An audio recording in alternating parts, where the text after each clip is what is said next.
Welcome to the Shut Up and Do It podcast, the place you can come and hang out with us while we go through all things real estate with a focus on bringing you top quality topics and speakers, all who believe in a get it done manner. I'm your host, Nick Allerud, creator of the Complete Deal Flow System and a principal with AA Real Estate Group, along with my partner and co-host, the deal flow expert, the sales trainer, the lead gen machine, the leader of a solutions group, and the broker and esquire, Robbie Retzel. What's up, Rob? Not much, man. You know, I can't get enough of that intro, though. I love it. I'll keep tweaking it. I'll keep working on it. It's good. I can just add more titles here and there. I like it.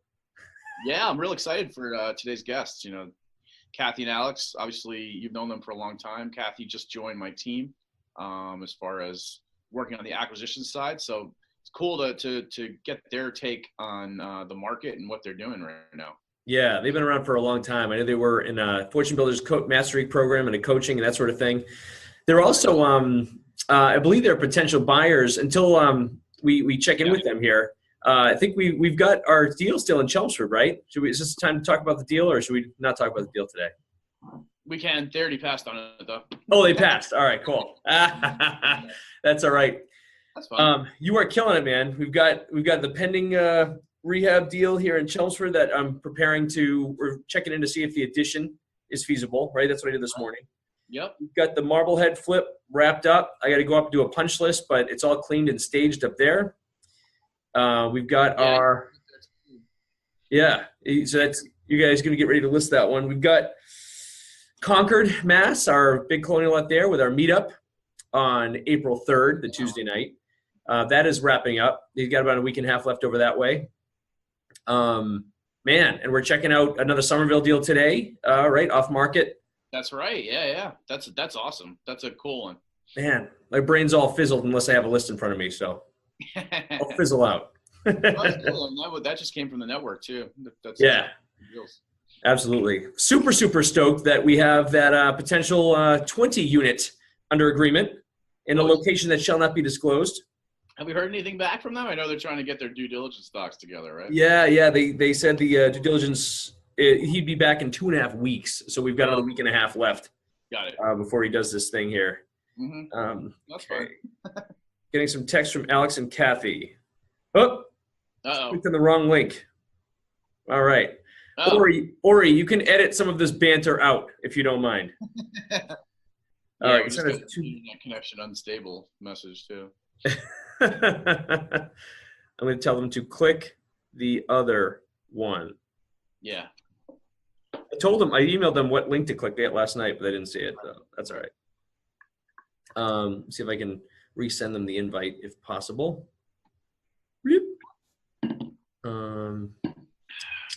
Copy. All right, home.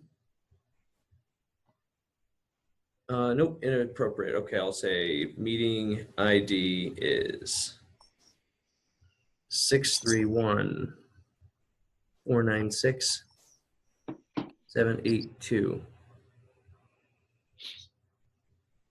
Walter just got an accepted offer on a $5.7 million commercial property. There we go. Yes. That's awesome. Is that Ipswich or which one's that one? I don't even know. Not sure. He calls me and barrages me with everything that's going on. Very, very busy. That's awesome. That's cool. Oh, yeah. I think we have our guest here joining us. All right. Let's start a little bit. Ori, hey folks. Hello. Hey Nick. You are a little in front of your window. You are very, very, very dark on your faces. Is there a way you can get the light or pull a shade or drapes or something? Oh, is this visual too? Indeed. Oh, yeah. Oh, it is? Oh, geez, I would have put makeup on had I known that. We thought it was just audio. Are we live? Or is this pre-recorded? Well, we are live, but maybe an editor might help with your beautiful faces, or not, or this could go in the blooper reel. Who knows? All right, let's we move will this. move. I would All have right, put we're makeup on had I know we were going to do it video as well. Gee, Gotta let a woman know these things. That's exactly what Justin Severio said too. Yeah, You got to let women know these things. So. Yeah, there we go. He wasn't happy with us. Oh, That's way better. Yes, you look great. Okay. All right, cool. Do I Well, have a second to run up and put makeup on? no. Seriously? Move over a little. Kathy, you look beautiful. Yeah. You're too kind. How about me? How do I look? You look okay. Oh, okay. I'll take it. I'll take it. Okay. All right, Ori's our editor. Ori, we're going to start. You can edit whatever you feel like you want to edit. And we're going to start again here in 3, 2, 1. Kathy and Alex, it's awesome to see you. Welcome to the podcast, the Shut Up and Do It podcast. What's going on today? Well, thank you, Nick. We appreciate the opportunity. Always a pleasure to speak with you and Rob. So thank you for the opportunity. That's awesome. Alex and Kathy, we did a little bit of a bio before you guys jumped on, but you guys been in real estate now for a bazillion years, similar to us. And you guys started out in the rehab world. Actually, I'll let you guys give your full bio, but you started out in the rehab world. You've been kind of moving forward with rehab redevelopment and then into new construction. And you're also coaches for Fortune Builders. And you just kind of came on and joined our team too. We just want to know all about you guys. Tell us the whole story. Tell us why real estate, how'd you get started, and everything. Go for it. Wow, that's a lot. How many hours do we have? You want me to begin? Yeah, go ahead. All right. You're the one that got us into I'm this. the one that got us into this mess. So, I used to be in sales in a completely different industry in advertising. I was working for Clear Channel Outdoor, which is a billboard company, and I did well. I was there for a number of years, and prior to that, I sold advertising for TV and radio as well. So I had done it a long time, but I just got burnt out. Even though I was making a good income and had good perks, I just didn't enjoy doing it anymore, and I was miserable. I couldn't sleep at night, and I just wasn't happy. So. Believe it or not, one night I was watching TV because I couldn't sleep, and I saw this infomercial from Carlton Sheets, and I see Rob laughing in the background. That's one of the it's either Carlton Sheets or who's the other guy, Nick? Lou Brown. There's a lot of them. Yeah, there's a few of them out there. LeChance, Ron LeGrand. Yeah. Oh, LeGrand, yeah, there's another one. So this particular one caught my attention, and I think he was lying in a hammock on the beach drinking a tropical drink, and I'm like, wow, I want that to be me. So that's what kind of spearheaded it. And I guess going back a little bit before that, we bought a house in Natick way back when, and about 7 years after we bought it, it doubled in value. So we made a killing on that. So I think that's what prompted real estate a little bit in my head. And then I saw the infomercial many years later, and then I just started looking into it. I started going to networking events, RIA meetings, and other events, just learning more about it. Right. But we didn't do anything. We were just gathering information for it seemed like eternity.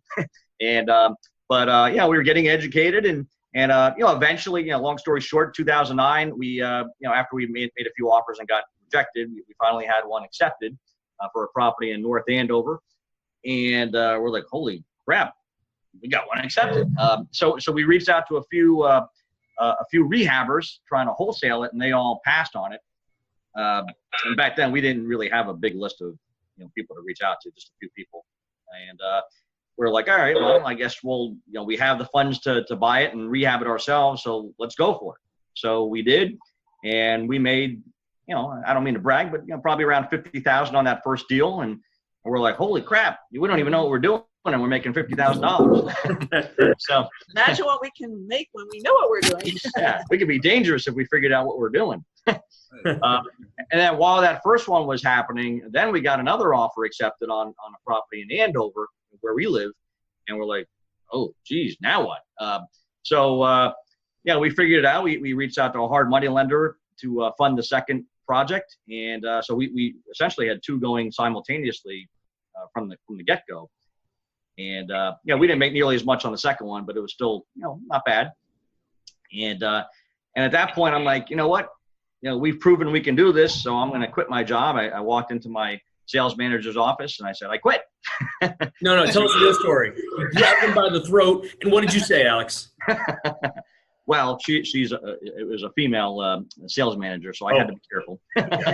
And but she was in shock. She was like, really? I mean, because I was like the top 1 or 2 salespeople on a staff of 15 consistently. So she was really surprised. And, so I quit, and look, it was actually a premature quitting on my end, because it took some time to get that third property. And, as it turned out, number 3 wasn't that good. We lost a little bit of money, not much, but it was lost. And then the 4th one, we did okay. But the year after I quit, it was rough. It was really rough. So I eventually went back to consulting in the industry that I left. And then eventually I got rehired with another company for 10 months and dabbled in that. But my passion at that point was real estate. So I quickly got out of the advertising biz and got back into real estate. And we've been doing it ever since. Yeah. And then we joined Fortune Builders back in 2010. And 2 years after we joined, they asked us to become coaches, and we've been coaching with them since 2012. Nice. So, I should also point out that Kathy wanted no part of real estate in the beginning, especially since we had already spent gobs of money on courses and trainings that were terrible. So when I went to the Fortune Builder event without her and I signed up, I think back then it was like $15,000, which wasn't much. I shouldn't be. She's giving me a little nudge here. Maybe I shouldn't be talking numbers. Well, am I? She's telling me I'm going on too long here, but life story. Yeah. So, but Kathy didn't really understand why I wanted to get into this business. So it took some doing to. That's a good thing she did, because she was a stay-at-home mom at the time. She had more time available, and she really got our business off the ground. That's awesome. So there's my 15-minute answer to your question. Yeah, that's fairly unique. I don't think I could run a business with my wife. I don't think it would work. Takes a special skill. Well, there's days where we wonder too how we do it. Are there any tips on that note? Yeah. Tips on how to work with a spouse? Yeah, definitely. I mean, we coach a lot of spouses out there, a lot of couples out there, and it is a little unique. Unlike a business partner like you and Rob, you can go your separate ways, right? At the end of the day. No. I talk to Rob. I call him at like 15, like 11. Okay. I take pictures of myself sleeping and text him at like 2 in. It's kind of cool. I'm pretty sure you're not in the same bed together. All right, that's a little weird. That's a little weird. So I like a partnership, which a normal partnership. We're together pretty much 24/7. And so, there needs to be a lot of respect there, of course. A lot of mutual respect for each other's skills and what each person can bring to the table. We actually have very complementary skills. I'm kind of a small, detail-oriented. He's a big picture, so that really helps. Yeah. But with the marriage, kind of like marriage tips or counseling here, definitely, just having defined roles in your business, knowing who's going to be handling what. If we're both trying to do the same thing and other things aren't getting done, that's just going to be a detriment to the business. So at the get-go, just divide your business into different departments. Figure out who, what your skills are, what your background, what your interests are, and, own that department. So in our business, I am in charge of managing the projects, and I'm also in charge of liquidating or selling the properties, where Alex's background is sales and marketing, so he's kind of that sales and marketing guy. So just having clearly defined roles, mutual respect, having, a standard meeting every week, even though we're around each other all the time, we do have a formal meeting every Monday morning at 9 o'clock where we go over. We have a spreadsheet, we review things from the last week. Do they get done? What we're going to do this week, what we're going to accomplish. We kind of hold ourselves accountable for that. So even though we're married, we still have that formal business meeting. And I think treating your business as a business, even if you're married, really helps. And I'll just add that we have a what we call a buffer zone, where we don't talk business. So I wake up earlier than Kathy, and I take one of our kids to school, and she wanders out of bed much later. And come on.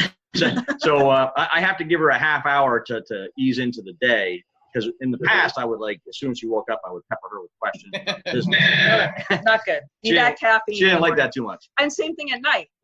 I'd be like putting my head down on the pillow, and then he'd be like, "Oh, we got to do this and this about our business," and now I'm up all night worrying about that thing. So no talking the first half an hour when I wake up.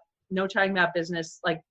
a good hour before we go to bed. And at dinner time, with our family, we have to be respectful. We can't be talking business at the dinner table. So yeah.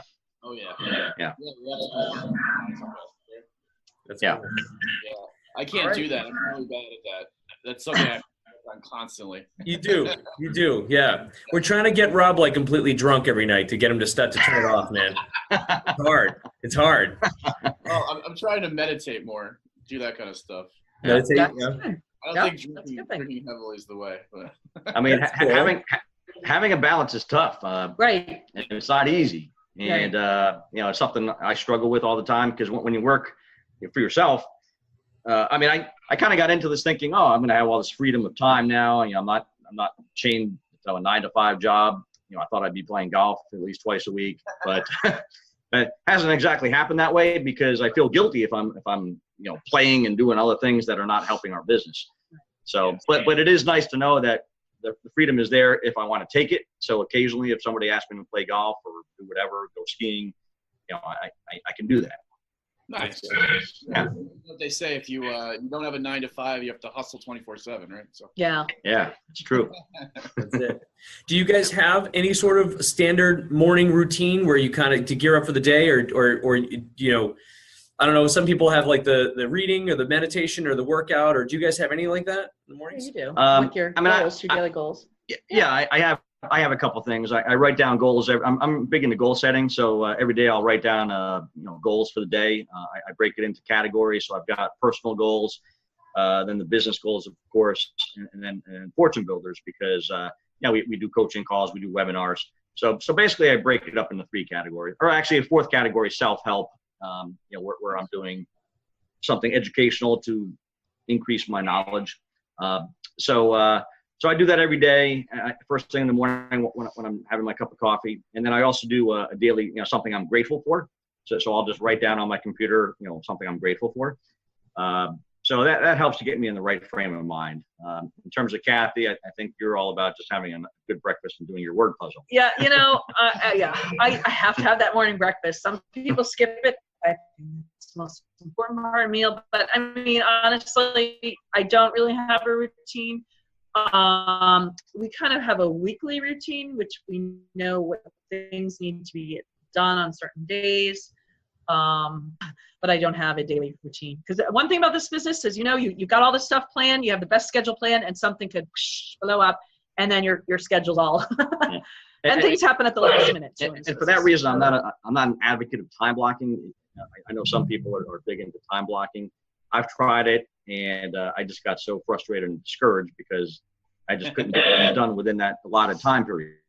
Because you get interrupted with phone calls, emails, texts. In this business, you got to move fast. If a lead comes in, you got to be out there, right away. Yeah. So I did away with the time blocking. I mean, I'll do a little bit here and there, like Thursdays I play basketball 8 to 9:30. So I guess that's kind of time blocking. You can't answer. So there are certain things during the day that. Yeah, that's tough. That's rough. Yeah, but hey, you never know. There could be a private money lender playing basketball. That's true. You never know. Yeah. Yeah, Nick and I. So that's interesting. I mean, obviously, everybody has to find their own schedule that works for them. We're huge on time blocking, but like you said, I mean, the biggest thing is you're going to get calls in the middle of your time blocks. That it's just they're going to get interrupted, and it's how fast you can get back to those time blocks once you get interrupted. That really.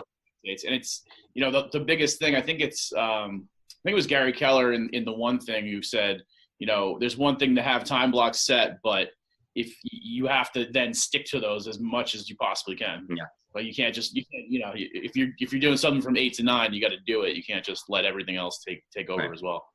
So interesting. Yeah, it's hard. We're not built as multitaskers, right? But it's getting about it's right. We have to. We're forced to do it. So it's getting to task at hand every time. But it's cool to know we all have challenges. So it's cool to know you guys too, even as coaches and mentors and all that sort of thing. So how did you guys get from and we're go ahead. Sorry. Oh no, I was just going to add that we're very different in terms of you mentioned multitasking. I'm always bouncing all over the place. Like I'll be doing like 5 different things at once. Kathy, she's laser focused on one task at a time. So if I interrupt her and I'm like, hey, can we talk about this, she'll be like, get away. I'm doing this right now. Did I mention as part of the husband-wife thing, separate offices? Very important. That's right. That's right.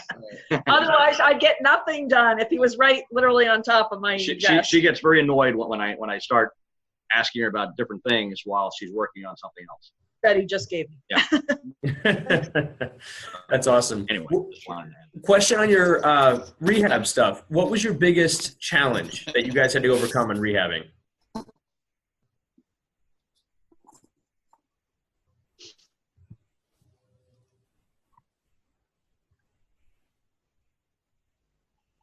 Oh. Wow, that's a Biggest tough one. There's a lot of them.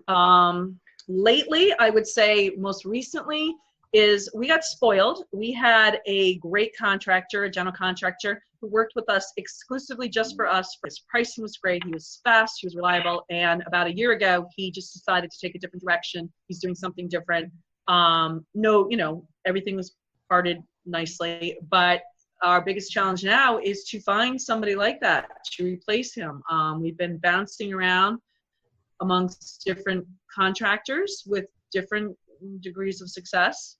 And it really affects our business. We can't, we don't, we put all the proper systems in place, with the contracts and time schedules and all that. But yet, we've had a lot of deals not be as profitable because the GCs just took too long or did a bad job. We had to fire one during the middle of it.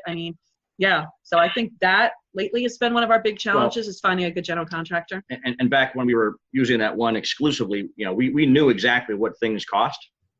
Yeah. So when we walked through a property, we would be right off in terms of our estimate. Now that we're working with different, newer GCs, sometimes it's a crapshoot. We do our best to estimate what things are going to cost, but we're still getting comfortable with each other. So there have been a couple of times where we've been way off. Oh yeah, that's a big challenge. And in terms of the business, it's not really not the rehab portion itself, but finding good deals has always been a challenge. Okay. And it's becoming increasingly more challenging as more and more people get into this business. We shock, even though we're coaches with fortune builders, whenever we hear Than on the radio or TV, we're like, oh no, he's back again. So I just think you can wholesale them a bad deal, so don't worry about it. Yeah, and as you guys know, newer investors are overpaying for properties left and right, which makes it, difficult for people like us. Yes, exactly. Yep. Yeah. Sure. So what are you doing then exactly for marketing? What does your marketing plan look like? We operate on a very small budget, to be honest with you, because it's just the two of us, and we don't have a big staff, so we keep it pretty modest. We have to watch our expenses just like anybody. But what's that? Oh no, I just meant like what are you doing for marketing as far as just mailers or? Yeah, so we do direct mail, but not a ton. We've always done probate. Probate has proven to be our best direct mail campaign. And then we'll work in some other campaigns, vacant properties. We've done that a little bit. We've done some creative out of the box kind of direct mail campaigns. For example, one of the things we're moving into, and I'm sure we're going to talk about this later, is new construction, building new houses. And so we've done some like targeted campaigns where we're targeting small houses, like under 800 square feet, with the thought that could be a potential tear down. And vacant, small houses that are in fair to poor condition. So, add on an addition or, a second story addition type thing. So we've done like kind of some out of the box kind of campaigns that we've collected the data ourselves and mailed to. Yeah. And honestly, not great success. In fact, direct mail, I have a love-hate relationship with. I know we have to do, well, we don't have to do it, but it's strongly encouraged that you do direct mail. In fact, I do a webinar on direct mail for fortune builders, so I feel like I have to, do it for that reason. But let's face it, the response rate is not good. We do our best to improve the response rate, but no matter what you do, it's just never going to be great. And yeah, we get a lot of angry people, calling us, how dare you send me letters, blah, blah, blah. I mean, not that many, but here and there. So yeah, I think these days more and more people are being inundated. Going back to what I was saying before about so many investors being out there, if they're mailing to the standard absentee owners and pre-foreclosures, the people on the other end are being inundated with letters. So it doesn't have the same impact that it did maybe 5 years ago, in my opinion. So some other things, yeah. Oh, go ahead, Rob. Yep. I was just gonna say, yeah, we've seen. And just networking like crazy, going to all the meetups, meetings, and networking with wholesalers and realtors. Yeah, I would say these days we probably get more deals from wholesalers, and sometimes it's the newbies that got a lead on a property that is just too big for them. Yeah. So we get that, or from an investor that just has too much on their plate, and so yeah, we've been picking up a fair amount of deals that way as well, and occasionally we'll pick up something off the MLS. I mean, MLS is pretty, the numbers don't usually work, but occasionally there's a deal or two on there. Yeah, I mean, I feel like the opportunities on the MLS are more sales, certainly retail buyers. Also, the ones that are in smaller kind of, I call them sleepy towns, where there's not as much competition or drive. And then also ones on the MLS where you can do something to really add value and to therefore increase your offer price to make it really competitive. For example, we recently bought a property off the MLS that was just a crappy 2-bedroom farmhouse, I'll be honest, but it had 3 acres of land that is subdividable. So yeah, we made an over asking offer because we knew the money potential would be there and putting up a new property. So just taking something and seeing how we can add a lot of value, not just rehabbing the house, but doing something really different. That way we can justify our higher offer price. That's awesome. Sure. Have you found a difference in the contractors and like what's been easier about new construction versus rehab and redevelopment? Much easier. The harder part with new construction is in the beginning, when you get the property and you have to go through a lot of steps, several months. We were so naive when we first started. Oh, okay, we bought the house, property. We could just tear it down and put up a new house.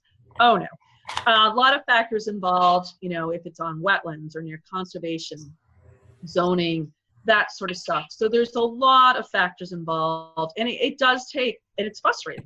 It takes 3, 4, 5 months before you can even start doing something to that property, just going through all the proper channels, hiring an engineer to do all the site work, presenting your plan to the town, having an architect with, house plans, all that. So the initial startup is a lot slower than the rehab, but I love the new construction because it's a lot easier, cleaner.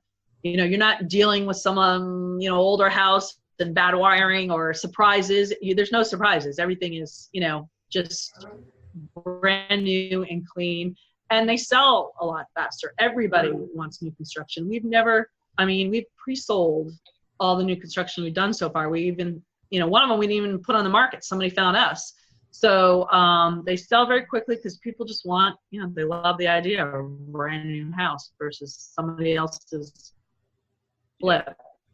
And we also don't have to deal with the buyer's inspector. I mean, they still have an inspector come. If we find something, even though we're doing our best to renovate properties, inevitably they find stuff, which is usually ridiculous. But we've had a couple of situations where a buyer's inspector has scared them. It's happened at least 2 times that I can remember. But with new construction, you're not going to get that because everything is brand new. And it's all warranted by the builder too. So if there are some little like, oh, this stair's a little squeaky, they'll fix it. Sure.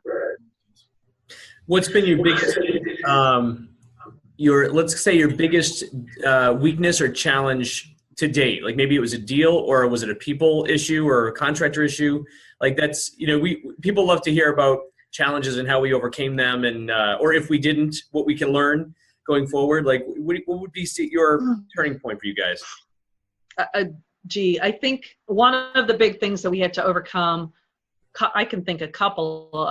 One was a property that was a very high-priced luxury kind of house that did not sell for a long time. We held on to that property for years, and we actually lost money. I wouldn't say years. Well, I mean, between the time it took to build, we doubled the size of the house. We put a big addition on it. So that between the building of it and putting it on the market, it not selling, taking it off, renting it out short term, then putting it back on, we did lose money on that. So that was a huge challenge. I mean, that was our first time we lost a lot of money, and we were like, wow, that's really eye-opening. So we realized some mistakes we made there, and we won't make them again. And also, forward too, because you didn't immediately send Alex back to selling billboards, so that worked out pretty well. Yeah.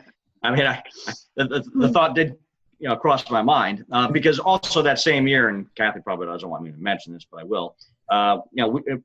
For a while we were lending money to other investors because I built up a pretty good 401k back when I was working. So we were using money from there to, lend out to other investors. And it went well for, I don't know, a couple of years who we thought we knew pretty well and we thought we could trust. And, I'm not going to get into the nitty gritty, but we ended up losing, the money we lent to her. Yeah. That was the same year. It was the same year. So, we had two pretty sizable losses, which made it really tough. So that particular year was rough. But hey, like Kathy said, we learn from our mistakes, and we're stronger because of it. Most experienced investors that have been doing this for a while have similar stories, and again, it makes you stronger. Yeah, doesn't kill you, makes you stronger, right? That's a song. And then another challenge I would say is, back when I was working, I would get a steady paycheck and benefits, health benefits. So that was a bit of an adjustment. And even today, I mean, sometimes we go 2-3 months, sometimes longer, without closing a property. So we have to manage our finances very carefully. And we also have a daughter that's in college now, so that's another added expense above and beyond everything else. So I mean, in an ideal world, we'd be closing properties every month, or a couple of properties every month, but that's just not the case with us. So that's been an ongoing challenge for us, is just managing that cash flow. And then just, I mean, I've been out of the work world for a while now, but initially it was a little bit of a sting having to pay health insurance out of pocket, and that kind of stuff. Self-employment tax, getting dinged pretty hard, right? No more withholdings. Yep, all that. Yep. Nice work. And thank you for being honest, guys. I mean, obviously I think really that's one of the most important lessons we can all learn, right? It's also how to get back up, right? So we go through, most people know, I'm not going to get into it, but my first start in real estate, but Alex and you guys know, I mean, I've had like 3 full reset buttons in the last 12 years. And it's literally become more of a lesson as to, similar to the time blocking and task at hand, like how do I get back into the right mind? How do I get back into the game here, right? Right. So now I just, try to work out in the morning and text Rob pictures of me in my underwear, and that helps me out a lot. So no, never mind. Awkward? Or you can edit that part out. Never mind. Awkward. Whatever works. Oh, wow. All right. We went to another level. You're right. We can kill that. Robbie, keep us going here. So I want to change gears here a little bit. Bail him out, Robbie. Let's stop talking about Nick and his underwear. I don't think that's a good. Let's not. I don't need that visual. So I wanted to ask a question. This is what we've been so I wanted to ask you guys, where do you think we are in the market cycle, and how has that affected what you're doing in your business at this point? Yeah, good question. I think we're definitely we're pretty close to the peak. Yeah, we're definitely climbing very close to the peak. I think that fairly soon, I don't know when, I can't put a time frame, but we're going to hit that peak high like we did back in whatever it was, 2006 or 2005. Hopefully we won't have the huge decline, but prices seem to be kind of stabilizing at their getting to their peak. Or I just can't see prices continuing to climb like they have the last few years, because it's just going to get out of touch for a lot of people. So, but I also don't think we're going to have a crash like we did. I forget all the years, 08, 09, if I remember correctly. I think it'll be a gradual decline. I hope. But, it is something to be aware of, especially on the new construction, because the new construction takes longer, obviously. So start to finish on new construction, ideally we're in and out within 9 months, but sometimes it might take close to a year. We're the rehabs, the flips, it's, usually about 4 to 6 months, something like that. So we're more insulated on the rehabs with regards to the economy versus the new construction. Yeah. But you know what? I also don't worry. I don't worry too much about the economy, because if you start worrying too much about it, then you start to make excuses and get paralyzed. In my opinion, there's always going to be distressed sellers or motivated sellers in distressed properties. The strat might have to be adjusted depending on the economy, but there's always going to be opportunities out there no matter what market we're in. Oh yeah, absolutely. It's a matter of how many, and when you have this much competition, there are fewer for everybody to go around. That's interesting though, what you said. Obviously as we reach the peak at a lower level, it tends to stall a little bit, but we're not there yet. Obviously, inventory is so low everywhere that it's a great time for new builds at the moment. Yeah. That's cool. Guys, we have like 1 more minute. What's the best advice you can give to people, and then how can they reach you?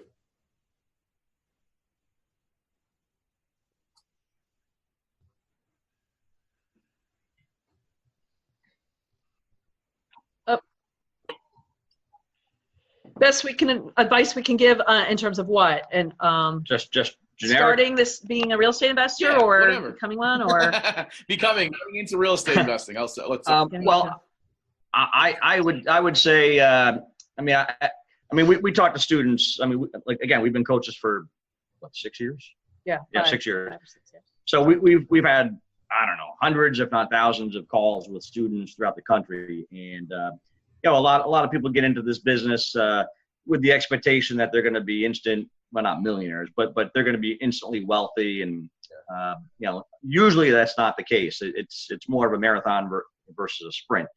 So I would caution people that are getting into this business to understand that it's not easy, and it will take time, and not to get discouraged and frustrated, to hang in there. And like we were talking about direct mail earlier. A lot of people quit after mailing out 100, 200 letters and getting no replies. Well, that's you can't quit that soon. You got to stick it out.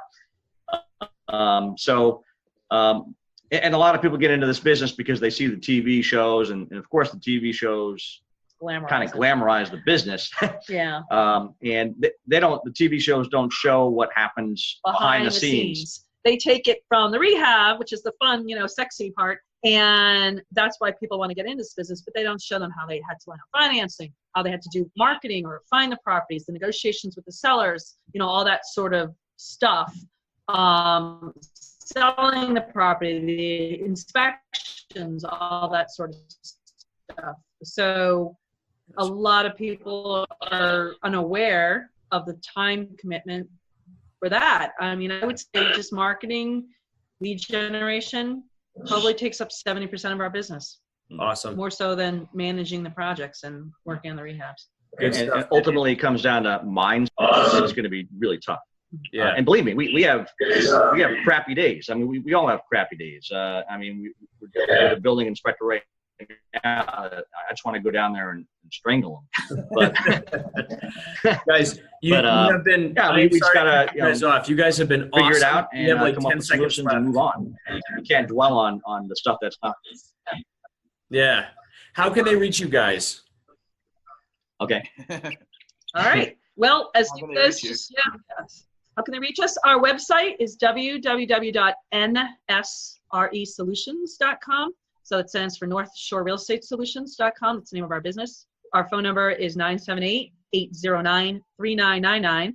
And email Alex and Kathy, KHHY, at nsresolutions.com. You guys were awesome. All right, guys, thanks for another episode, and we will see you next time. Thanks so much. All right. Thank you for having us. It's been a pleasure.